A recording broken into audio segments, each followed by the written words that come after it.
স্বঘোষিত বলিউড কুইন কঙ্গনা মুম্বাইয়ে এসে হিমাচলীয় কন্যা একার দাপটে নিজের সিংহাসন তৈরি করেছেন। বহুবার জুটেছে ঘর ভাঙানি তকমা, সঙ্গী হয়েছে বহু বিতর্ক, তবু দমে থাকেননি তিনি। বলিউডের প্রতিষ্ঠিত স্টার সাম্রাজ্যকে বারবার প্রশ্ন ছুড়ে দিয়েছেন।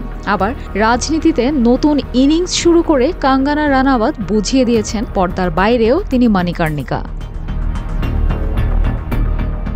মান্ডির সাংসদ পদপ্রাপ্তি হতেই ঝেড়ে ফেলেন বলিউড কুইনের পোশাক।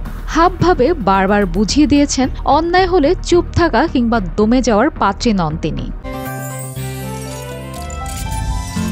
গাজী গ্যাস স্টোভ রান্নায় আনে শিল্পের ছোঁয়া।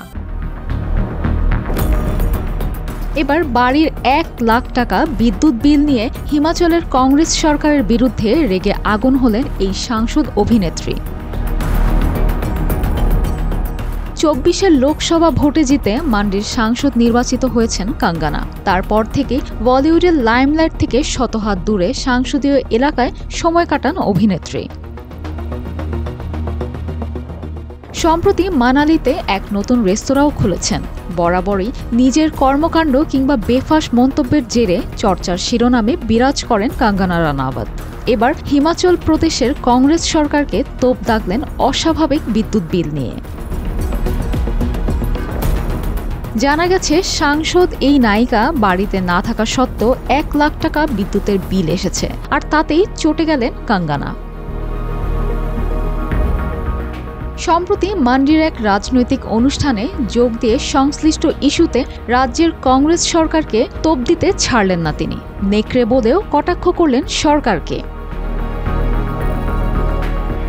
কঙ্গনার মন্তব্য, এই মাসে আমার মানালির বাড়িতে 1 লাখ টাকা বিদ্যুৎ বিল এসেছে, যেখানে আমি থাকিও না। কতটা দুর্দশা দেখুন, আমি এগুলা পড়ি আর লজ্জা পাই। এটা ভেবে যে কি চলছে হিমাচলে, কিন্তু আমাদের কাছে তো একটা উপায় রয়েছে। আমার যে ভাই বোনেরা মাঠে খেটে কাজ করেন, এই দেশ এই রাজ্যকে উন্নতির শিখরে পৌঁছে দেয়া আমাদের সকলের দায়িত্ব। আমি তো বলবো এরা সবাই নেকড়ে, আর আমাদের রাজ্যকে ওদের হাত থেকে রক্ষা করার দায়িত্ব আমাদেরই। মেরিন আমিন, জিটিভি নিউজ।